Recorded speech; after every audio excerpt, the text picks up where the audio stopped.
Hello everyone, this is Adam Carey and I will be doing my presentation on Albert Bandura and his social behavioral and cognitive learning theory. Albert Bandura was born in Bandura, Canada on December 4th in 1925.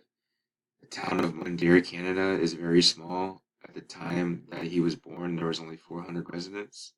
If you want to know where it's located at the bottom right of your screen. It is actually a small town in the province of Alberta, Canada. Bandura was the youngest child of 6 children. Uh, his parents immigrated to Canada from Eastern Europe. His father was Polish, his mother was um, from Ukraine. His father worked on the Canadian Railroad and was able to save up enough money for them to buy a family farm. During that time, there was a Great Depression, so his father ended up having to sell some of the farm. Um, his father self-taught himself 3 separate languages: Russian, German, and Polish. His both of his parents did not attend formal school. While in Mundare, Bandura attended school. He attended grade school and high school. It was in a single building within the town. There was only one textbook to be shared around in math in his high school.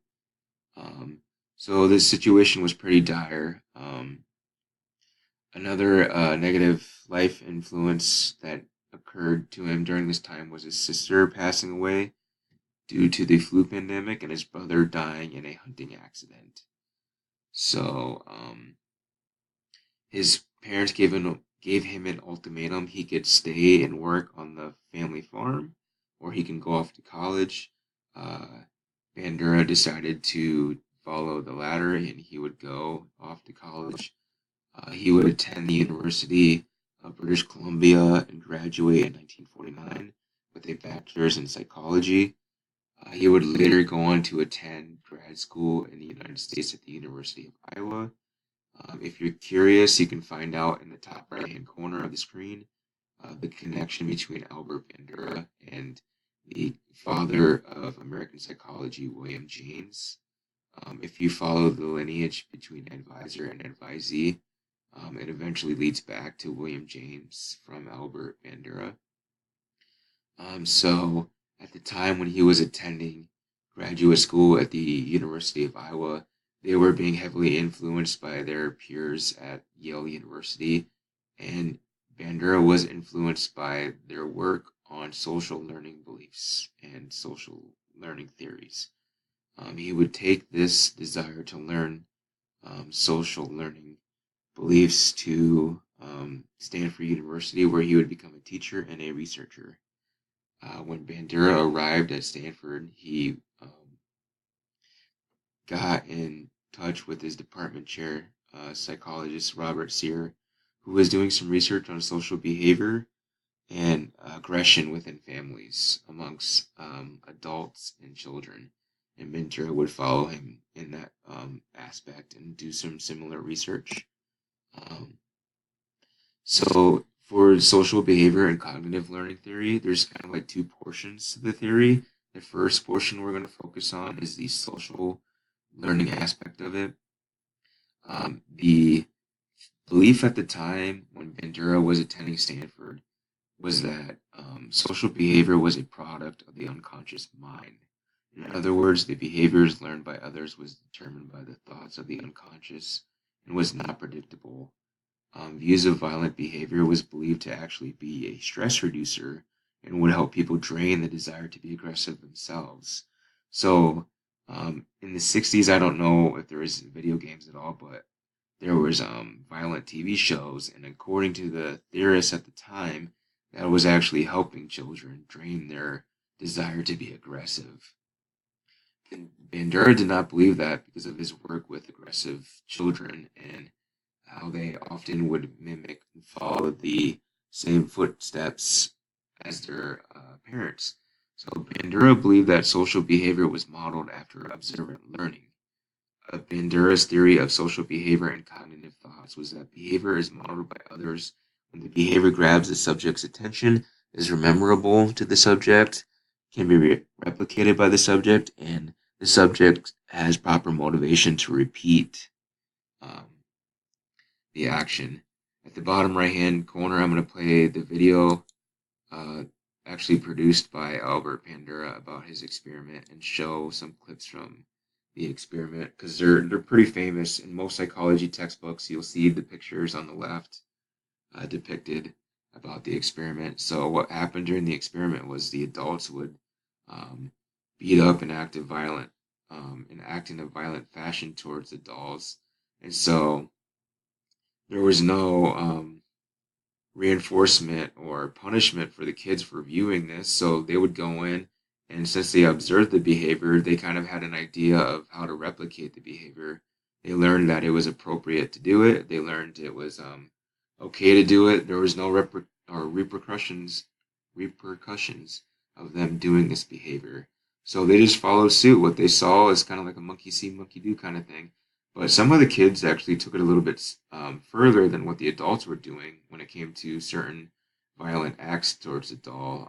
Like in this video here, I don't know if we'll get to it, but the kid actually pulls out a toy gun and starts um, wailing on the Bobo doll as well.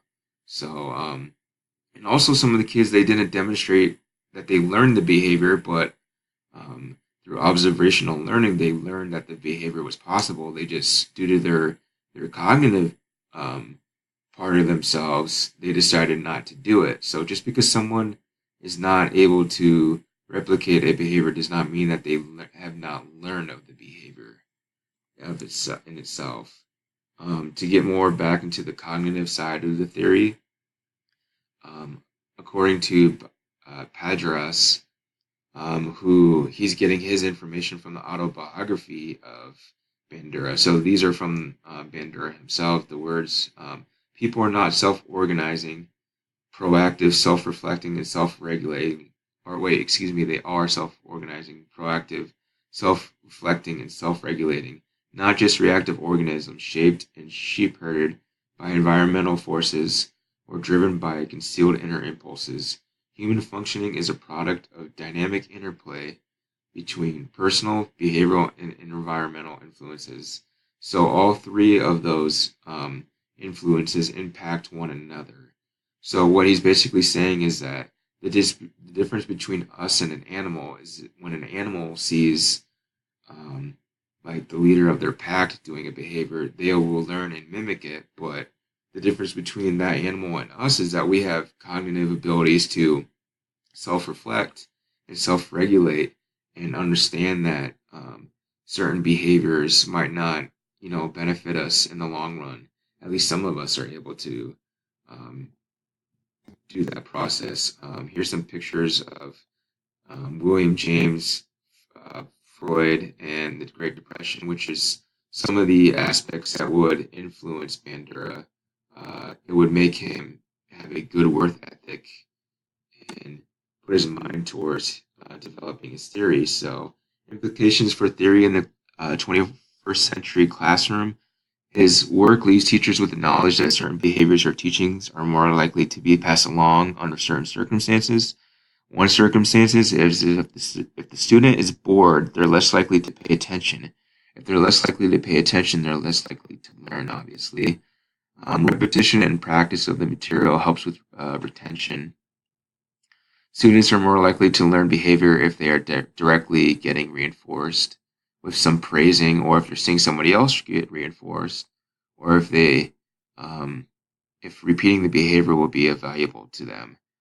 The implication of this for students is that they are more likely to be successful in an environment that gives them some sense of control. Giving options to students can help create less stress in the classroom.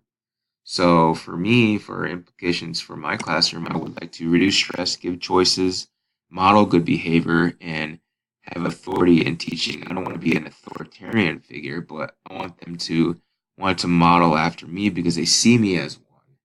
Not that I would act in that kind of way towards them, like be like an abusive, authoritative figure to them, like demand them to do stuff. One criticism of the theory is the biological influences. It doesn't really take into consideration people with schizophrenia and other mental illnesses that kind of impact cognitive thinking. Um, and here's my references.